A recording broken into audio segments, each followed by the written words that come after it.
ನಾನು ನನ್ನ ಮಗಳ ಜೊತೆ ಮಾತಾಡಿದ್ದು ಒಬ್ಬ ಹೊರಗಡೆ ಒಂದು ಚಿತಾವಣೆಯಿಂದನ.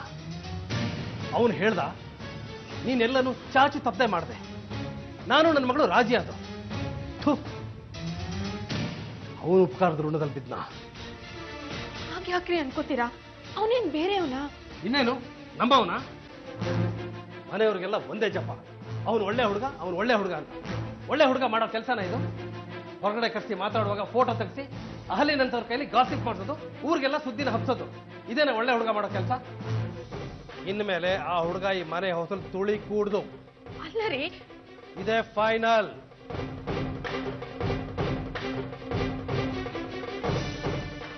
ಹಾಯ್ ಆರ್ಯನ್, ಅಹಲ್ಯ ಚಿಕ್ಕಮ್ಮ ಒಪ್ಕೊಂಡ್ಬಿಟ್ರು ಕಣೋ. ಹೌದಾ? ಹಾಗಾದ್ರೆ ನಮ್ಮ ಮದುವೆಗೆ ಯಾವ ಅಡಚಣೆನೂ ಇಲ್ಲ. ಅಯ್ಯೋ ಗೂಬೆ, ನಮ್ ಮದ್ವೆಗ್ ಅಲ್ಲ ಕಣೋ, ಸುಮಿತ್ರಾ ಚಿಕ್ಕಮ್ಮನ ಅಜ್ಜಿ ಬರ್ಡೇ ಕರ್ಸ್ಕೊಳಕ್ ಒಪ್ಕೊಂಡ್ಬಿಟ್ರು. ಹೌದಾ? ಇದನ್ನೆಲ್ಲ ನೀನೇ ತಾನೇ ಮಾಡ್ತಿದ್ದು. ಅದೇನ್ ಮ್ಯಾಜಿಕ್ ಮಾಡ್ತೀಯೋ? ಎಲ್ ಹೋಗ್ತೀಯ ನೀನು? ನನ್ ಕೈಗೆ ಸಿಕ್ತಿಯಲ್ಲ, ಆಗ ನೋಡ್ಕೋತೀನಿ. ಏನು ಮಾಡಕ್ಕಾಗಲ್ಲ ನಿಂಗೆ. ಹೋಗಲೋ, ನಾನೇ ನಿನಗೆ ಹೆದರ್ಕೊಳ್ಳಲ್ಲ.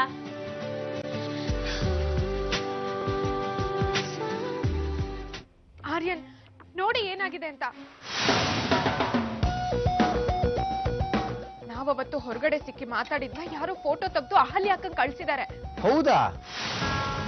How cheap. ಯಾರು ಮಾಡಕ್ ಸಾಧ್ಯ ಇದೆಲ್ಲ?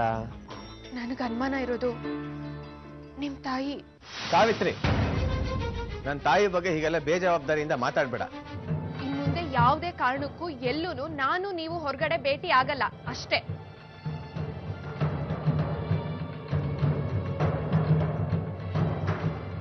ಆರ್ಯನ ಹೊರಗಡೆ ಯಾವಾಗ ಮೀಟ್ ಮಾಡಿದ್ದೆ? ಎಷ್ಟು ಸಲ ಹೇಳಿದ್ರು ಯಾಕೆ ಹೀಗ್ ಮಾಡ್ತೀಯಾ? ಆರ್ಯನ್ ಜೊತೆ ಹೊರಗೆ ಹೋಗೋವಾಗ ಇಲ್ಲ ವಾಪಸ್ ಬಂದ್ಮೇಲೆ ನನ್ಗೆ ಹೇಳು ಅಂತ ಹೇಳಿರ್ಲಿಲ್ವಾ? ಅಲ್ಲ ಅಮೃತ, ಏನು ಅಮೃತ, ನಿನ್ನ ಹತ್ರ ಸ್ವಲ್ಪ ಅರ್ಜೆಂಟಾಗಿ ಮಾತಾಡ್ಬೇಕು, ಬಾ. ಏನಪ್ಪ? ಅಪ್ಪ, ಏನ್ ವಿಷಯ ಅಂತ ನಿಂತ್ಕೊಂಡು ಹೇಳಪ್ಪ. ಟೈಮ್ ಇಲ್ಲ ಮಗಳೇ, ಕಾರ್ ಹೋಗ್ತಾ ಮಾತಾಡೋಣ. ನಾನು ಮೀಟಿಂಗ್ ಹೋಗ್ತೀನಿ, ನೀನು ಅಲ್ಲಿಂದ ವಾಪಸ್ ಕಳ್ಸ್ಕೊಡ್ತೀನಿ, ಬಾ. ಅಷ್ಟು ಅರ್ಜೆಂಟಾ? ಅರ್ಜೆಂಟೇ.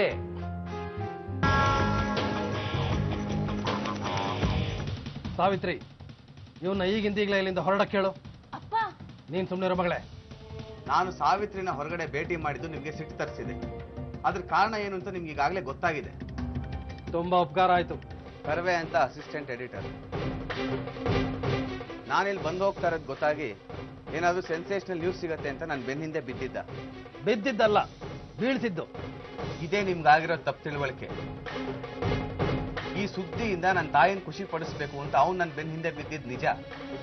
ಆದ್ರೆ ಈ ವಿಷಯ ಗೊತ್ತಾಗಿ ನನ್ನ ತಾಯಿ ಅವನಿಗೆ ಚೀಮಾರಿ ಹಾಕಿದ್ಮೇಲೆ ಈ ಮನೆಯವ್ರ ಜೊತೆನೆ ಸೇರಿ ಫೋಟೋಸ್ನ ಇಲ್ಲಿಗೆ ತಲುಪಿಸ್ದ. ಅಷ್ಟೇ ಅಲ್ಲ ಅಂಕಲ್, ಅಮೃತ ಕಿಡ್ನಾಪ್ ಆಗಿದ್ದ ಸುದ್ದಿ ಪೇಪರಲ್ಲಿ ಬರೋ ಹಾಗೆ ಮಾಡಿದ್ದು ಇದೇ ಕರ್ವೆ. ನಮ್ಮ ತಾಯಿಗೂ ವಿಷಯ ಹೇಳಿದೆ, ಅವನು ಪೇಪರಲ್ಲಿ ಪ್ರಕಟಿಸ್ದ. ವಿಷಯ ಪೇಪರಲ್ಲಿ ನೋಡಿ ನೀವು ಅವ್ರಿಗೆ ಫೋನ್ ಮಾಡಿ ಕೂಗಾಡಿದ್ರಿ. ಅದರಿಂದ ಅವ್ರಿಗೆ ಮೈಂಡ್ ಹಾರ್ಟ್ ಅಟ್ಯಾಕ್ ಆಯ್ತು. ಈ ಸಲ ಏನಾದ್ರೂ ಆದ್ರೆ ನಾನು ಸಹಿಸ್ಕೊಳ್ಳಲ್ಲ. ಅರ್ಥ ಮಾಡ್ಕೊಂಡ್ರೆ ಒಳ್ಳೇದು. ಆರ್ಯನ್, ನಿಂತ್ಕೊಳ್ಳೋ. ನನ್ನ ಹತ್ರ ಮಾತಾಡದೆ ಹೋಗ್ತೀಯಾ? ಬರ್ತೀನಿ. ಆರ್ಯನ್, ಮನೆ ತನಕ ಬಂದಿದ್ದೀರಾ, ಅಮೃತನ್ ಮಾತಾಡ್ಸ್ಕೊಂಡು ಹೋಗಿ ಪ್ಲೀಸ್. ನಾವಿಬ್ರೆ ಬೇರೆ ಆಗ್ಬಿಡೋಣ. ಅಮೃತ. ಹೌದು ಆರ್ಯನ್, ನಾನು ನಮ್ಮ ಅಪ್ಪನ ಮಗಳು ಅನ್ನೋದನ್ನ ಬದಲಾಯಿಸಕ್ಕಾಗಲ್ಲ. ಅಟ್ ದ ಸೇಮ್ ಟೈಮ್ ನಿನಗೆ ಅವಮಾನ ಆಗ್ತಿರೋದು ನನಗೆ ಸಹಿಸ್ಕೊಳಕ್ ಆಗ್ತಿಲ್ಲ. ಆದ್ರೆ ನಾನು ನಿನ್ಗೋಸ್ಕರ ಏನ್ ಬೇಕಾದ್ರೂ ಸಹಿಸ್ಕೋತೀನಿ. ಆರ್ಯನ್. ಹೌದು ಅಮೃತ, ನಿಮ್ಮಪ್ಪ ಎಷ್ಟು ದಿನ ಅಂತ ನನ್ನ ಮೇಲೆ ಸಿಟ್ಟು ಮಾಡ್ಕೋತಾರೆ, ಯಾವ್ಯಾವ ತರ ಅವಮಾನ ಮಾಡ್ತಾರೆ. ಒಂದಿನ ಅವರೇ ಇವನ್ ಬಂಡ ಅಂತ ಸುಮ್ಮನಾಗ್ತಾರೆ. ನನ್ ಮಗಳಿಗೋಸ್ಕರ ಎಷ್ಟೆಲ್ಲ ಮಾಡ್ತಾನೆ ಅಂತ ಅವ್ರಿಗೂ ಅರ್ಥ ಆಗತ್ತಲ್ವಾ? ಅಲ್ಲಿವರೆಗೂ ನಾನು ಕಾಯ್ತೀನಿ, ಸಹಿಸ್ಕೋತೀನಿ. I love you Aryan. Savitri.